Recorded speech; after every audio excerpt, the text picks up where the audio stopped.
Audio Jungle.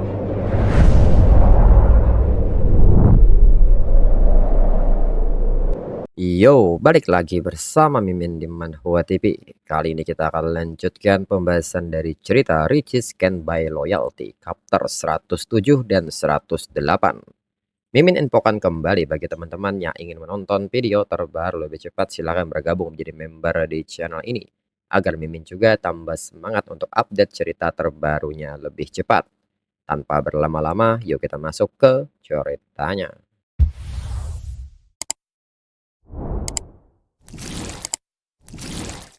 Mendengar hal ini, Li Xiao seketika merespon dan menyebut itu bagus. Li Fei yang melihat ke arah Shen Yuan pun berpikir setidaknya Shen Yuan punya hati nurani. Namun di saat itu Shen Yuan seketika mengirim pesan kepada Li Fei dan bertanya, apakah Li Fei terharu? Kalau Li Fei terharu, maka lain kali jangan lupa panggil dirinya Daddy. Li Fei pun nampak kesal dan menyebut Shen Yuan sebagai mesum yang tidak tahu malu dalam pikirannya. Li Fei pun seketika membalas pesan Shen Yuan dengan menjemputnya mesum, serta meminta Shen Yuan untuk melupakan apa yang terjadi tadi malam. Dirinya tidak punya pilihan. Shen Yuan pun bertanya soal tidak punya pilihan ini. Siapa yang datang mencari dirinya sendiri tadi malam? Li Fei yang kehabisan kata-kata pun meminta Shen Yuan untuk diam. Kembali Shen Yuan mengatakan bahwa dirinya ingat seseorang bilang, kakak ipar, bisakah Shen Yuan melakukannya untuk dirinya? Kembali Li Fei meminta Shen Yuan untuk diam berkali-kali. Shen Yuan yang memperhatikan ekspresi Li Fei menilai, pasangan kecilnya sangat malu. Dia selalu seperti ini, sangat payah tapi sangat suka bermain. Lalu bersamaan dengan hal ini, Lin Yuchang mengirimkan sebuah pesan yang mengatakan bahwa dirinya sudah memilih mobil yaitu BMW M5 dengan harga dasarnya sedikit di atas 800 juta yuan. Dan totalnya sekitar 885 juta yuan setelah semua biaya. Melihat hal ini, Shen Yuan pun bertanya-tanya dalam pikirannya. Bukankah dirinya sudah memberinya batas dana 2 juta yuan kemarin? Mengapa dia membeli yang semurah itu? Namun dirinya akan melupakan ini, dirinya akan mengeluarkan lebih banyak uang untuknya lain kali. Shen Yuan pun segera meminta Lin Yuchang untuk mengirimkan nomor rekening dealernya. Dirinya akan transfer uangnya sekarang. Kemudian kini berpindah di sebuah dealer mobil.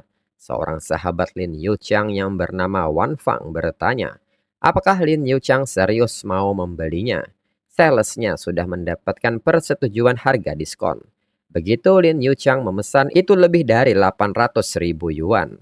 Lin Yuchang pun mengatakan bahwa dirinya tidak punya uang tapi pacarnya yang punya uangnya. Wan Fang pun kaget mendengar pacar ini. Lin Yuchang mengatakan bahwa dirinya sudah bercerai dengan Zheng Xianyong. Dirinya punya seseorang sekarang meskipun dirinya rasa tidak bisa benar-benar menyebutnya sebagai pacar. Wan Fang pun bertanya kapan itu terjadi. Mengapa baru sekarang Lin Yuchang memberitahu dirinya? Namun dirinya harus memperingatkan Lin Yuchang. Dunia ini tidak sesederhana itu. Pria yang lebih tua penuh tipu daya. Dia sudah mendapatkan semua yang dia inginkan dari Lin Yuchang. Mengapa dia masih mau memberikan Lin Yuchang sebuah mobil? Lin Yuchang pun bertanya soal pria yang lebih tua. Pacar barunya berusia 21 tahun. Dia tidak akan berbohong pada dirinya dan dia sudah mentransfer uangnya. Wan Fang yang melihat bukti chat di HP Lin Yuchang pun bertanya-tanya dalam pikirannya. Pria muda yang lugu, polos, dan kaya, apakah itu benar-benar ada? Kalau bahkan Lin Yuchang yang sudah bercerai bisa memenangkan hati pria muda kaya seperti itu, mungkin dirinya juga punya kesempatan. Wan Fang seketika mengatakan bahwa pria muda biasanya suka pergi ke bar. Maka dari itu Lin Yuchang harus mengajak mereka pergi malam ini untuk merayakannya. Ajak pacar Lin Yuchang kalau dia mau ikut. Lin Yuchang pun menjadi bingung dan bertanya bukankah Wang Fang bilang akan makan malam dengan suaminya hari ini. Wan Fang yang masih belum menyerah mengatakan bahwa dirinya dan suaminya setiap hari bersama-sama. Jadi melewatkan satu kali makan tidak masalah. Hari ini Lin Yuchang mendapatkan mobil baru, dirinya harus merayakannya bersama Lin Yuchang. Dalam pikiran Wang Fang, suaminya hanya menghasilkan 8.000 yuan sebulan. Meskipun dia memberi dirinya 6.000 yuan setiap bulan, itu hanya 72.000 yuan setahun. Bahkan tidak sepersepuluh dari harga mobil itu. Lin Yuchang menyebut Wang Fang terlalu gegabah. Pria muda, kaya, tampan, dan juga hebat diranjang, pacar mana yang tidak akan tergoda. Sebenarnya dia punya satu kekurangan besar dan seketika Lin Yuchang berbisik kepada Wang Fang. Dan ini membuat Wang Fang kaget dan bertanya apakah itu sungguhan. Lin Yuchang pun bertanya mengapa dirinya harus berbohong. Setiap kali sangat menyakitkan sampai butuh waktu lama untuk pulih. Dirinya bahkan sudah 2 kali ke rumah sakit karenanya. Wan Fang pun merasa kasihan Lin Yuchang sudah berkorban banyak. Dalam pikiran Lin Yuchang, dirinya seharusnya meminta maaf kepada Wan Fang. Pria sehebat itu terlalu berat untuk Wang Fang tangani. Dirinya akan diam-diam menanggung bebannya sendiri. Lalu Wan Fang pun bertanya bisakah dirinya jujur. Mereka berdua sahabat baik. Lin Yuchang pun mengiyakan hal ini. Wan Fang pun seketika berbisik kepada Lin Yuchang bahwa dirinya juga punya rahasia. Mendengar hal ini, Lin Yuchang seketika bertanya dengan malu. Sejak kapan Wang Fang punya pikiran keterlaluan seperti itu?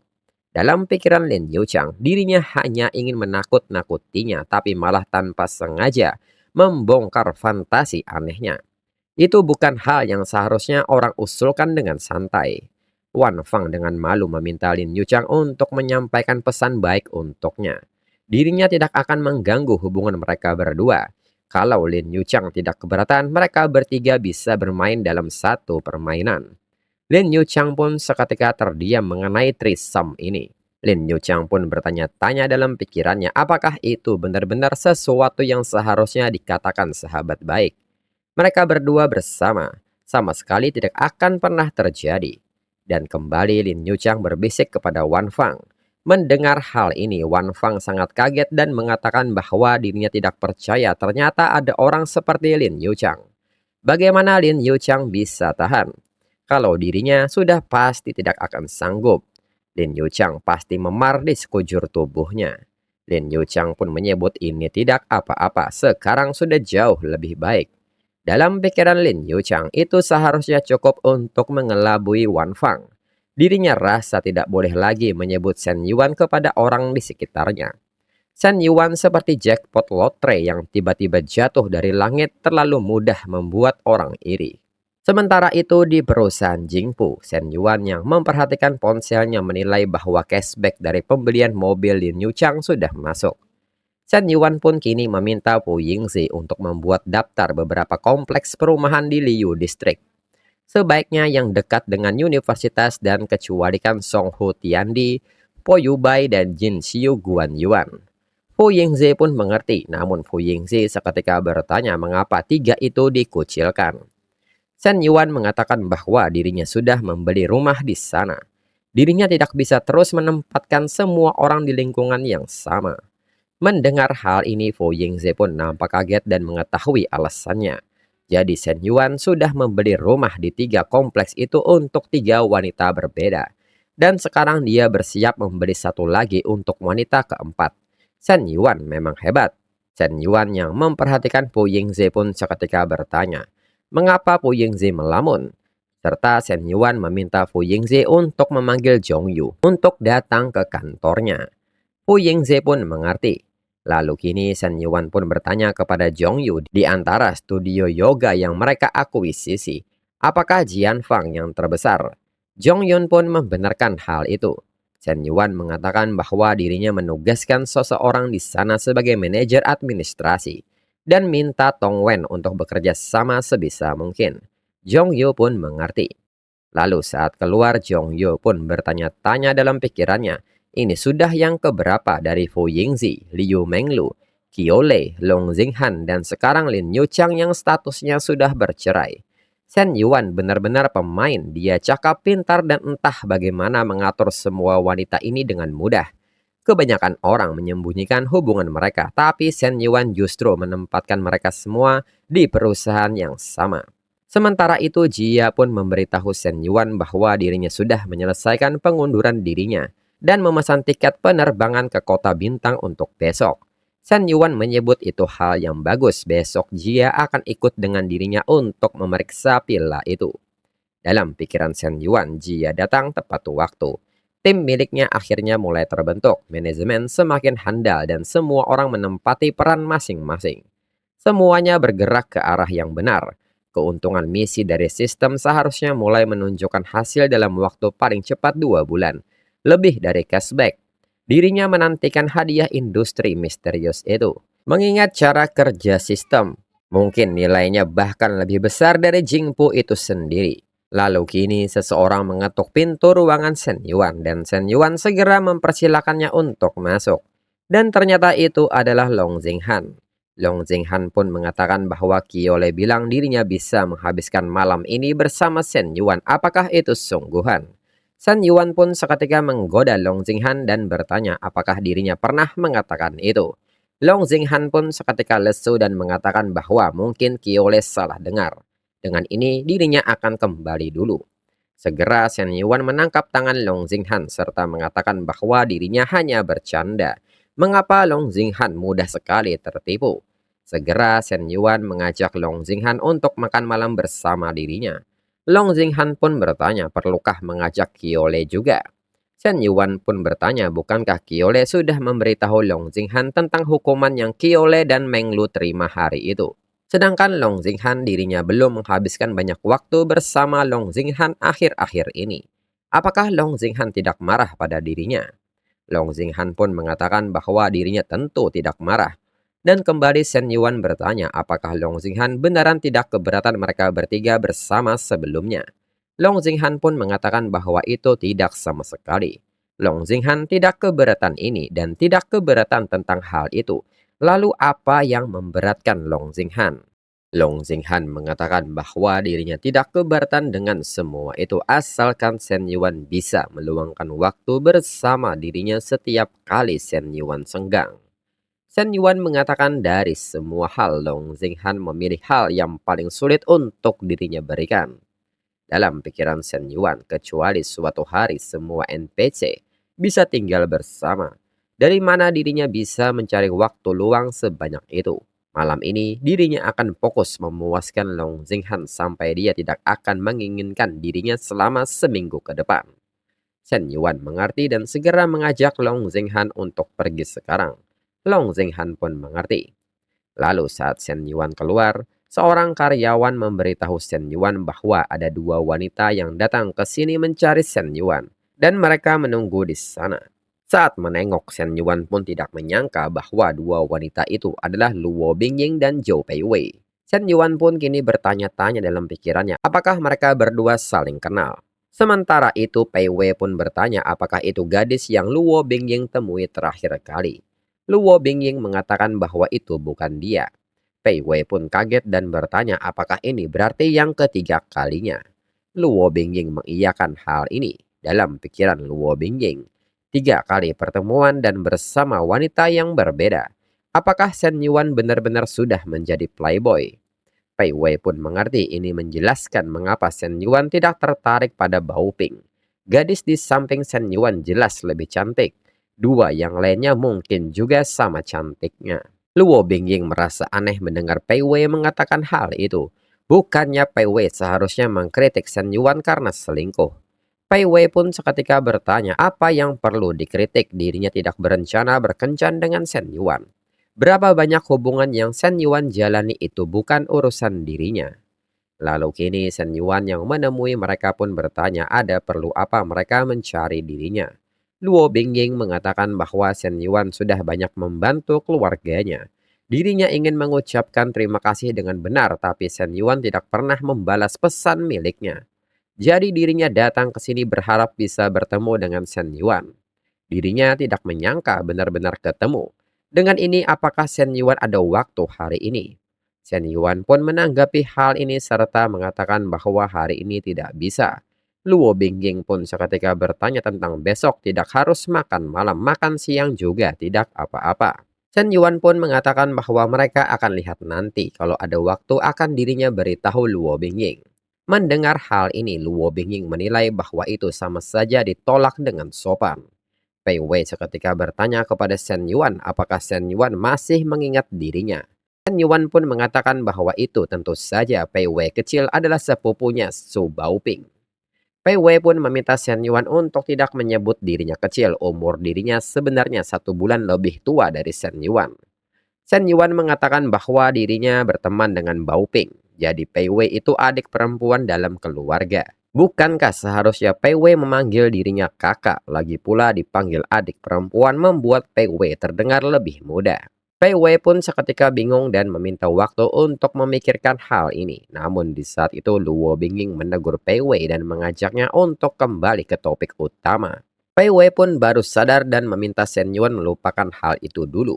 Luo Bingying dan dirinya sudah jauh-jauh datang ke sini. Dia hanya ingin mengucapkan terima kasih dengan benar, maka tolong luangkan sedikit waktu dan makan bersama mereka. Shen Yuan seketika bertanya apakah Pei Wei juga akan ikut. Pei Wei pun kaget dan bertanya mengapa dirinya. Dalam pikiran Pei Wei yang mengundang Shen Yuan adalah Luo Bingying, mengapa dirinya harus ada di sana. Sedangkan Luo Bingying nampak menunduk dengan perasaan kecewanya. Dalam pikiran Luo Bingying, dirinya yang mengundang Shen Yuan makan malam. Tapi hal pertama yang Shen Yuan tanyakan adalah apakah Pei Wei akan ikut. Apakah dirinya kurang penting dibandingkan gadis yang baru saja Shen Yuan temui. Shen Yuan yang berbalik pergi pun mengatakan bahwa dirinya hanya bercanda. Nanti dirinya lihat kalau ada waktu luang. Beberapa hari ke depan pasti tidak bisa, tapi minggu depan akan dirinya atur dengan Luo Bingying. Luo Bingying pun mengerti. Dalam pikiran Luo Bingying, Shen Yuan tetap tidak memberi waktu yang pasti. Tapi dibandingkan sebelumnya, sikapnya jauh lebih tulus. Lalu Pei Wei yang memperhatikan Luo Bingying pun bertanya apakah Luo Bingying masih menyukai Shen Yuan. Luo Bingying pun hanya diam tanpa menjawab pertanyaan ini. Dalam pikiran Luo Bingying, pertanyaan itu benar-benar membuat dirinya terkejut. Mereka sudah putus bertahun-tahun dan dirinya tidak merasakan apa-apa. Tapi sejak bertemu dengan Shen Yuan lagi di Sunset Camp, Shen Yuan terus muncul di pikiran dirinya tanpa alasan. Kemudian kini di sebuah tempat makan, seorang penjaga makanan pun menyapa Shen Yuan karena lama tidak bertemu. Dan sekarang ternyata Shen Yuan sudah punya pacar. Shen Yuan pun membenarkan hal itu dan beri mereka makanan yang cukup untuk 2 orang saja yang penting segar. Orang ini pun mengerti. Long Jinghan yang mendengar hal ini menilai Shen Yuan tidak hanya membawa dirinya ke salah satu restoran favoritnya. Dia juga terang-terangan mengakui bahwa dirinya adalah pacarnya. Lalu saat makanan sudah tersaji, Long Jinghan kini bersiap untuk mengambil makanan. Namun Shen Yuan meminta Long Jinghan berhenti mengupasnya, kupas beberapa untuk Long Jinghan sendiri. Setelah selesai dengan udang, bantu dirinya mengambil daging siput dari cangkangnya. Long Jinghan pun mengerti. Di saat Long Jinghan mulai mengupas, mata semua pria yang ada di restoran tertuju pada Long Jinghan. Mereka pun bertanya-tanya dalam pikirannya, pacar sempurna macam apakah ini? Cantik, tubuhnya luar biasa, dan di atas semua itu dia sangat perhatian. Lalu setelah selesai makan mereka pun pergi. Shen Yuan pun kini bertanya mereka berdua tinggal di mana sekarang. Apakah masih tinggal di asrama sekolah? Long Jinghan mengatakan hanya beberapa hari lagi. Mulai Jumat mereka harus pindah. Shen Yuan mengerti dirinya akan aturkan apartemen dekat perusahaan untuk mereka berdua. Mereka bisa pulang pergi dari sana di semester depan. Long Jinghan menyebut itu tidak perlu, mereka bisa menyewa tempat sendiri. Shen Yuan seketika bertanya mengapa wanitanya harus menyewa tempat sendiri, biarkan dirinya yang mengurusnya. Long Jinghan pun mengerti. Lalu saat membuka sebuah kamar, Shen Yuan seketika kaget ada Meng Lu dan mereka sama-sama bertanya mengapa ada di sini. Meng Lu mengatakan bahwa penghuni di lantai atasnya sedang pindahan sangat berisik. Maka dari itu dirinya ke sini. Shen Yuan pun mengerti. Dalam pikiran Shen Yuan, dirinya menyewa kamar di Grand Hyatt ini untuk Meng Lu. Setelah membelikannya rumah, dia jarang menginap di sini. Kebetulan tempatnya dekat dengan deretan tempat makan, dirinya tidak menyangka Meng Lu akan ke sini. Meng Lu pun kini mengatakan mungkin dirinya pulang saja, sudah lewat jam 8-an. Mereka seharusnya sudah selesai pindahan sekarang. Shen Yuan mengatakan bahwa ini tidak masalah, di dalam ada kasur dan di luar ada sofa. 3 orang masih muat. Mereka menginap di sini saja malam ini. Apakah ada yang keberatan? Dalam pikiran Menglu, Shen Yuan sudah memutuskan. Bahkan kalau mereka keberatan, apa bedanya? Menglu pun kini seketika bertanya siapa yang akan tidur di sofa. Dalam pikiran Menglu, kamar ini disewa khusus untuk dirinya. Masa iya dirinya yang harus tidur di sofa? Shen Yuan mengatakan bahwa mereka akan memutuskannya nanti, lagi pula masih terlalu awal untuk tidur. Dirinya mau mandi dulu. Dengan ini siapa di antara mereka yang mau membantu dirinya? Menglu dan Long Xinghan pun kaget dan seketika saling melempar pandangan. Dalam pikiran Menglu, sepertinya mereka sama. Sedangkan Long Xinghan menilai bahwa mereka berdua pernah membantu Shen Yuan mandi. Dan kapter berakhir.